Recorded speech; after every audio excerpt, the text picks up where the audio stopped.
Right, welcome back. So, it's been a couple of weeks since I stripped down the gearbox, and that process went fairly smoothly, and I've got it all in bits behind me. I'm basically been busy with other things, so I'm now getting back into it, and the parts that I needed have been ordered. I have rebuilt the overdrive, which I did without recording it, purely because I was trying to work it out as I went along, but it wasn't that bad. I thought it was going to be horrendous, but it was just a case of replacing the O-rings, and I did have to replace the clutch cone because that had worn. But that's all back together. I may well at some point rebuild another overdrive that I've got, in which case I might film it now that I feel a bit more confident about the process. This is the gearbox that I pulled apart. Obviously, it's I stripped everything out of it and gave it a good pressure wash, steam clean, so it's all clean inside. And I'm now at the point of putting it back together. So the first thing I'm doing is the countershaft or Layshaft, and that is an interesting one because after putting this in to start with, I found I had a considerable amount of Endfloat, so about 18 to 19 thou of lateral movement back and forth in the case. Now I've had a look at the faces where the thrust bearings rest. They're not damaged. I think this is just age. Over the years things have obviously worn. So I've done a bit of research. So what I'm going to show you first though is, so the camshaft's in, got the two thrust bearings either end. In this case on the Stag gearbox it's a needle bearing with two shims either side, or washers either side, or spacers, that then the camshaft then rolls on. But on the TR6 I think it's just a brass shim or brass spacer that goes at the end. So that's the main difference there between the Stag box and the TR6 box. Otherwise they are very similar, and in fact a lot of my research has been helped by looking at articles around the TR6 boxes on places like Buckeye, Triumph and Elin-Yakov. So in order to check the Endfloat, rather than try and get in this side of the bearing at the end here, the needle bearing and the spacers, I opted to go, because obviously this whole piece is in several pieces here, so you can split it there. So there is a what they call a distance part here, which you can open up the gap up there, and you can slide in a feeler gauge. In my case, 18 is just starting to drag. 19 is probably where it's at. So if I just take a 19, where's the 19? 18. There you go, so there's 19. So they're 19 thou. Now you're aiming for around 7 thou here. So this one here is definitely a tighter fit, but does still go in and has a nice bit of drag as you pull it through the gap. So definitely I think 19 thou. So what I'm going to do is talk through what I'm going to do in order to reduce that down to the sort of 7 to 8 thou that I'm looking for. So I'm just going to remove the countershaft. It's fairly straightforward, and I think I showed you on the other video, but you just have to pull this shaft out, and then it's just a case of working it out. But that takes me a minute, and I need to turn the gearbox over, so I'm just going to makes life easier if you do that.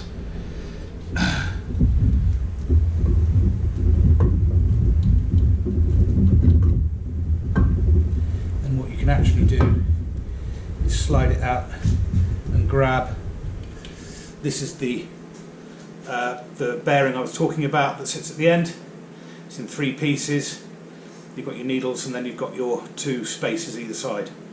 So we'll just put that down to there. That means that this is now free to come out the other end. And I've just lost the bearing. There you go. So that's going to come out of there.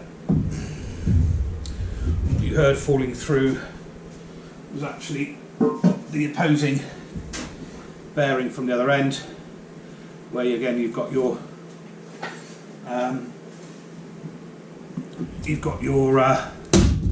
spacers,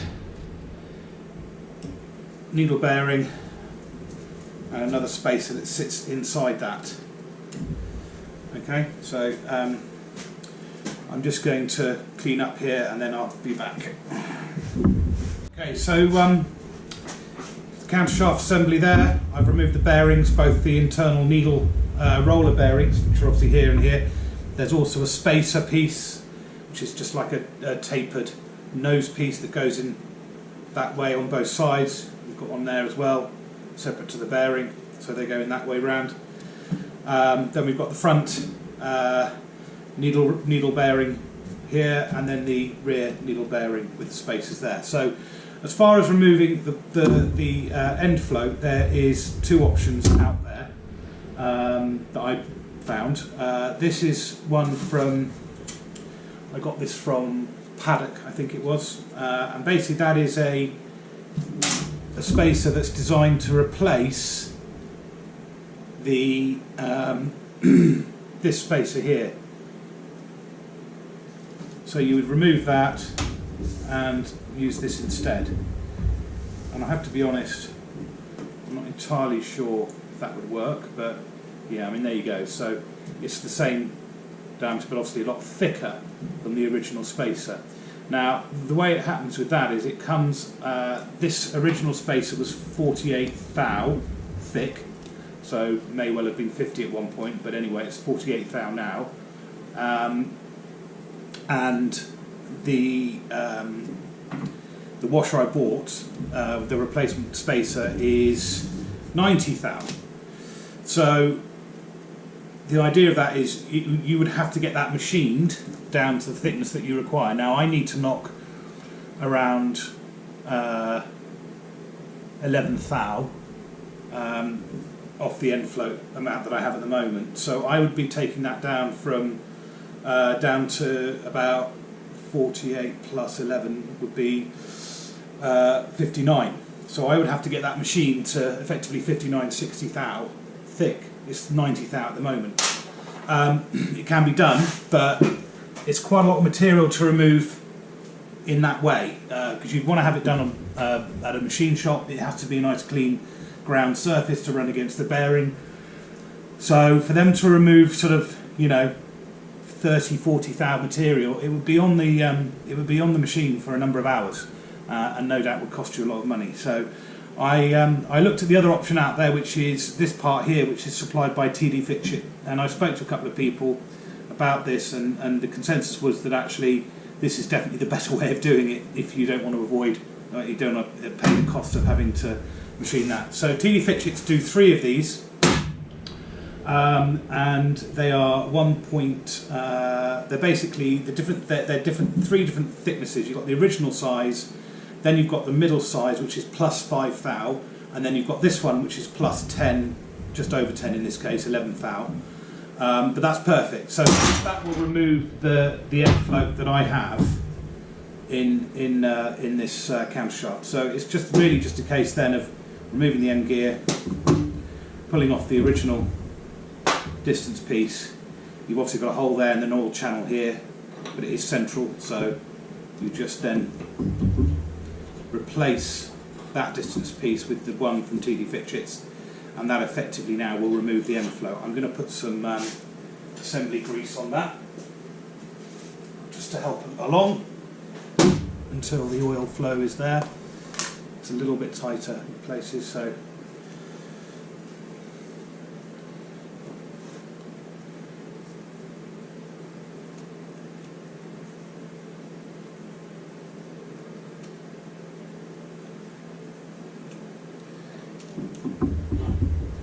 it's a nice tight fit though, and it runs smoothly, so that's great. So that's your updated distance piece, and it's just a case of putting this back on, and then it's a case of putting on the bearings. I'm just going to make sure they're clean. I've been in and out of the gearbox a couple of times. They look fine. got some oil on them and nice and smooth. So that goes on there. That goes in the middle. Now, the way I find it's easier, actually before I do that, silly boy, just need to put the bearing in. Then on the various bits. So before I assemble this back into the gearbox, what I would say is I find the easiest way of doing that is actually to have the gearbox still on its end, and then and then put this in afterwards.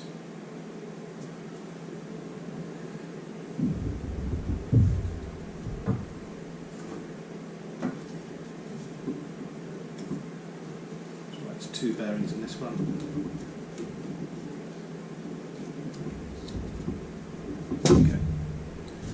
Okay, so what I'm going to do is just get the gearbox back onto the table. Try and do this in a way that you can see how I'm doing it, but it's not going to be easy. Got the shaft here.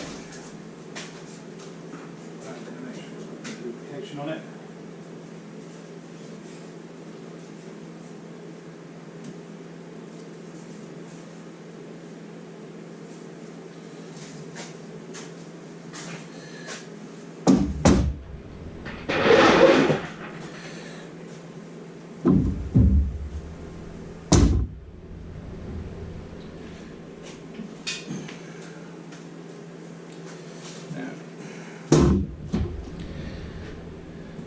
So, because I've got quite a lot of oil and grease around on these bearings, they should hold.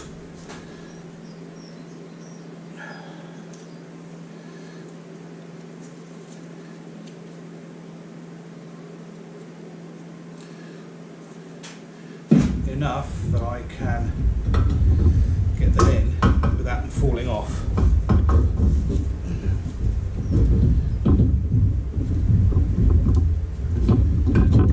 There with my fingers until I can get it in place. So that will be roughly in place.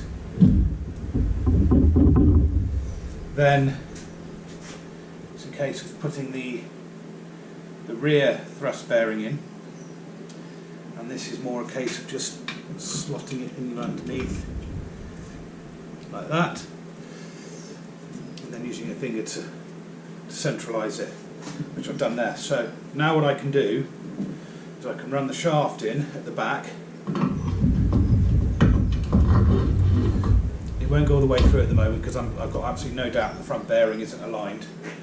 So what we do there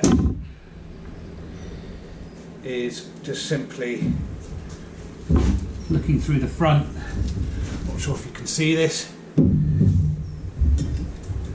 As you can see, the bearing isn't aligned, but you need to get your finger in there. Right, line it up whilst pushing the shaft through gently. Might be easy to actually do this with it upright again. So put my hand, actually I think it's just gone, there you go. Right, so you can get your hand in there, check the bearings aligned, and then it goes through. So the shaft is now through as far as it needs to be pretty much, and the gears are in place. Nice and smooth spin. So now we've done that, we can recheck our gaps. So I'm hoping for 7 thou. So if we take point,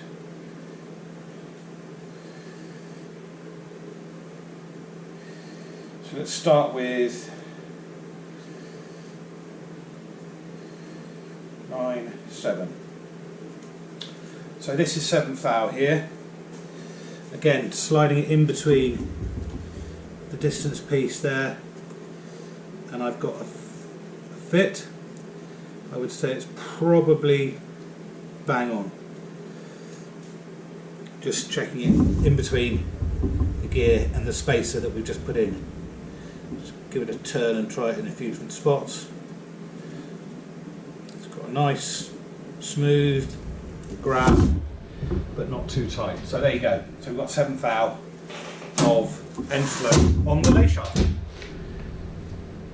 So I'll be back with the main shaft next, but I'll keep it shorter. I think the long sort of winded hour-long videos is not really what anyone wants to see. So that's in there now. Interestingly now though, we have to actually remove this pin and drop this down further into the gearbox to allow us to get in the main shaft. So I'll leave it as it is for the moment, but effectively we've got to drop that out, get the main shaft back in, and then put the pin back in, aligning the bearings. It is a bit fiddly, but it's not as bad as it sounds really. So there you go.